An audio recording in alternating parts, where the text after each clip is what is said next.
Ambassadeur, bonsoir. Bonsoir. Merci infiniment d'être avec nous en direct sur Afrique Média Télévision. Monsieur l'ambassadeur, une information qui est d'ailleurs longuement relayée par la presse camerounaise faisant état de la volonté du chef de l'État qui voudrait dans les jours à venir procéder à l'octroi de 22 logements sociaux à vous, acteurs de la Coupe du Monde de 1990. Est-ce qu'on peut avoir la confirmation de cette information, Excellence? Je la confirme. Je vous le confirme. Information.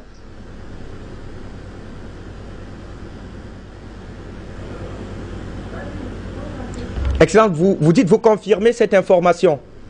Tout à fait. Comment est-ce que vous avez accueilli cette information qui est donc, puisque vous êtes une voix avérée et aguerrie, cette information qui va donc forcément être rendue officielle par les canons et les canaux qui s'imposent? Ben, écoutez, c'est avec une joie et satisfaction que nous avons reçu ce message de public. Hein. Et je crois que tous les gens qui ont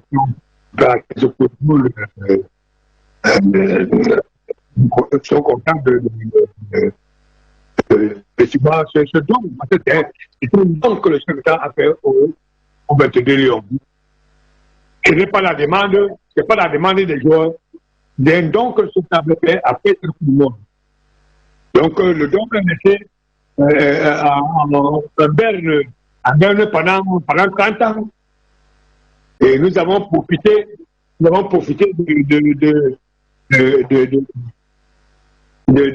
30 années de ce mondial, le 6 juin passé, pour faire une autre chef d'État pour dire que les maisons qui avaient promis au Lyon ne l'ont jamais reçu.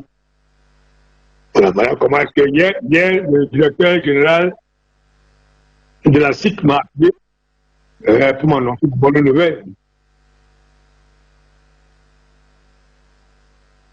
Ambassadeur, 30 ans après, vous l'avez si bien relevé, beaucoup de vos camarades sont passés de vie à Trepa, Louis-Paul Mfede, Benjamin Massing et très récemment le capitaine Stephen Tato. Pourquoi avoir attendu 30 ans après, monsieur l'ambassadeur, pour finalement procéder à l'octroi de ces logements qui était pourtant une promesse en 1990 du chef d'État, on s'en souvient très bien? Bien, écoutez, allez poser cette question-là au président de la République, hein, ou bien au ministre, pas moi. Nous, le chef d'État nous a promis des maisons et 30 ans après, nous avons essayé de relancer ce don. Et je pense que 30 ans après, le chef d'État a décidé de nous préparer des maisons. Excellence, on a vu, est-ce que finalement l'impression que ce don du chef de l'État va venir résoudre cette sempiternelle, cette question en tout cas de l'après-carrière de nombreux footballeurs? On a vu Stephen Tato qui est, pendant ces derniers jours, qui était quand même dans une condition de vie on ne peut plus précaire. Est-ce que vous avez finalement l'impression qu'aujourd'hui votre cri auprès des autorités camerounaises vos cris ont été finalement entendus, c'est-à-dire la prise en charge plus ou moins de ces anciennes gloires du football camerounais? Bon, maintenant c'est à voir. Hein. C'est à voir, je pense que c'était un premier geste. C'est un premier geste. Si nous continuons à être ensemble, comme nous le sommes dans le calife, et à suivre les dossiers des anciens gloires, nous pouvons avoir beaucoup de choses. Excellence, peut-être on va peut-être sortir par là évoquant naturellement le décès de Stephen Tato. Un mot sur le personnage, vous l'avez connu, vous l'avez côtoyé pendant de longues années, il s'en va. Qu'est-ce que vous retenez, qu'est-ce que vous gardez de l'homme Stephen Tato? Ben, écoutez, moi, Stephen a été un garçon très jovial. C'est vrai qu'il avait son caractère comme tout le monde a son caractère. Donc, c'était pas quelqu'un qu'on pouvait venir menacer ou bien fiancer ou bien si vous disiez qu'il n'est pas d'accord, ben, ne citez pas qu'il n'est pas d'accord. Bon, je pense qu'il n'y a pas grand-chose de plus à dire parce que, pour le dire, il était timide, il n'était pas trop souvent avec les autres joueurs. Non. Je crois que Dieu l'a rappelé à lui.